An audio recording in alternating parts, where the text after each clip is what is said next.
I'm about to share something with you which should put shivers down your spine.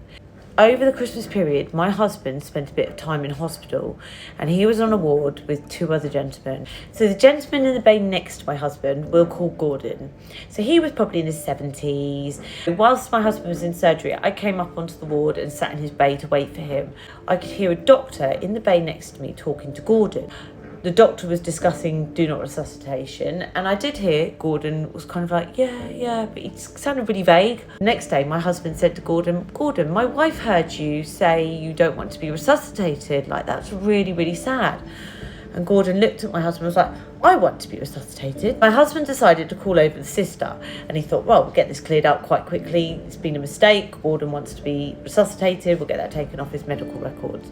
So he called the sister over, who was a man, and he said to him, Gordon wants to be resuscitated. So the nurse went, you want someone to jump up and down on your chest to break every rib in your body? My husband turned around to me and said, how dare you try and scare him? He wants to be resuscitated. He's made that clear. He wants to be resuscitated. How dare you try and frighten him?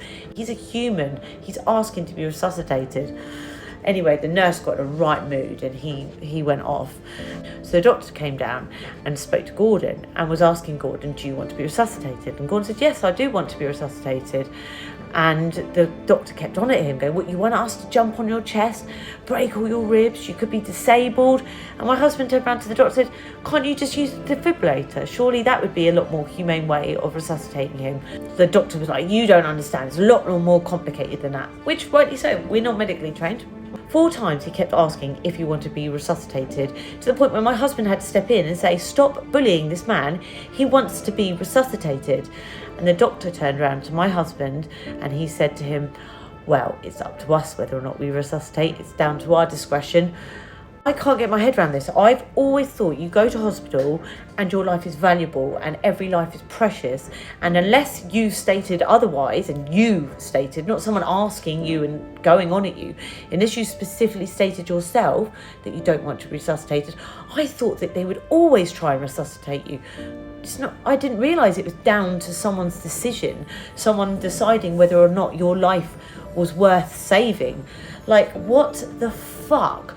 That is terrifying. Like, now it makes me think, like, when you go into hospital, do you have to, like, plead that your life is valuable, that you have value, or that you are worth saving? I'm about to share something with you which should put shivers down your spine.